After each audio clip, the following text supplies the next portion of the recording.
E aí, pessoal, tudo bem? Passando aqui para fazer um comentário breve sobre a prova de língua inglesa da segunda fase do vestibular da UES 2025.1. Lembrando que essa prova especificamente é aplicada para os alunos que querem cursar letras em inglês na Universidade Estadual do Ceará. Bom, é uma prova bastante conhecida em termos de estrutura. Então, acredito eu que se você fez o vestibular para letras na UES, você não sentiu dificuldade de responder as questões. Como eu já havia antecipado no meu comentário para a primeira fase, tá? Nós teríamos, como acabamos constatando na prática, uma predominância de questões gramaticais em relação às questões de interpretação textual. Então, se você puxar pela memória, na primeira fase, nós temos 8 questões, todas elas passíveis de serem resolvidas apenas com scanning. Mas eu já havia dito para vocês para dar uma atenção especial a alguns tópicos gramaticais recorrentes que são sempre explorados com frequência na prova da segunda fase. Então, das 20 questões, encontramos o mesmo equilíbrio da última edição, onde nós tivemos a seguinte distribuição: 8 questões de interpretação de texto e 12 questões de gramática, ou seja, uma pequena prevalência, por assim dizer, da gramática em relação à interpretação textual. Então, eu queria fazer um comentário específico sobre os tópicos gramaticais que foram abordados pelo vestibular da UES nesse vestibular, certo? Então, assim, eu gostaria de destacar alguns assuntos que são recorrentes em sala de aula. Alguns tópicos que foram exaustivamente trabalhados, como, por exemplo, tempos verbais. Ele cobrou do candidato o Simple Past, que é um tempo verbal relativamente acessível. Cobrou o Past Perfect. Cobrou um tempo verbal composto, que é o Present Perfect Continuous, só para mencionar alguns dos tempos verbais que foram trabalhados nessa prova.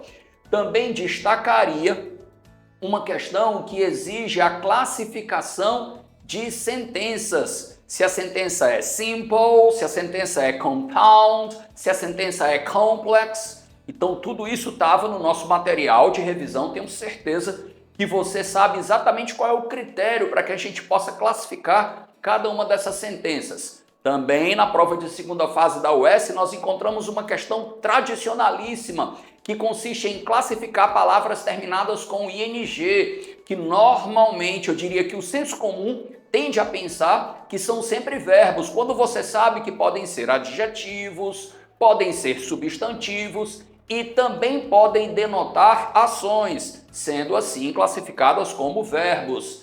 Também outra questão que é, digamos assim, figurinha carimbada na prova da UES, é aquela questão que envolve a classificação das vozes verbais, ou seja, exige que o candidato consiga distinguir a voz ativa da voz passiva, sempre lembrando de um bizu que eu trabalho com frequência em sala de aula. Como é que a gente reconhece a voz passiva? Verbo to be nas suas mais variadas formas, o verbo principal no particípio e a preposição by, que aparece de forma facultativa, lembram disso? E só para fechar o comentário, eu queria também, digamos assim, destacar rapidamente o uso do apóstrofo S em inglês. Então você sabe que o apóstrofo S tem várias funções em inglês. A gente pode usá-lo para indicar a subtração de uma ou mais letras, por exemplo, no caso de is e has, mas a gente sabe também que o apóstrofo S ele tem uma função muito importante na língua inglesa, que é denotar posse através de uma estrutura que nós convencionamos chamar de genitive case.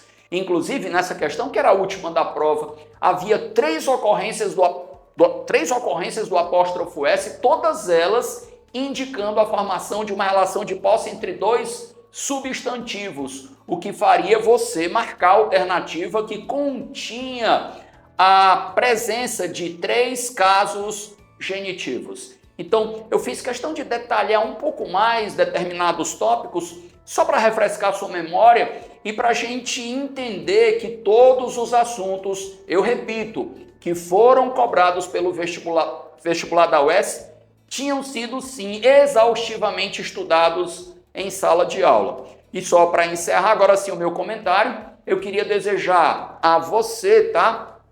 Digamos assim, toda a sorte do mundo. Tenho certeza de que você conseguiu se sair bem nessa prova, em breve estará comemorando a sua aprovação para o curso de Letras da UES e quem sabe um dia nós teremos a oportunidade de nos encontrarmos como futuros profissionais ou colegas de trabalho, certo? Tudo de bom para vocês e até a próxima.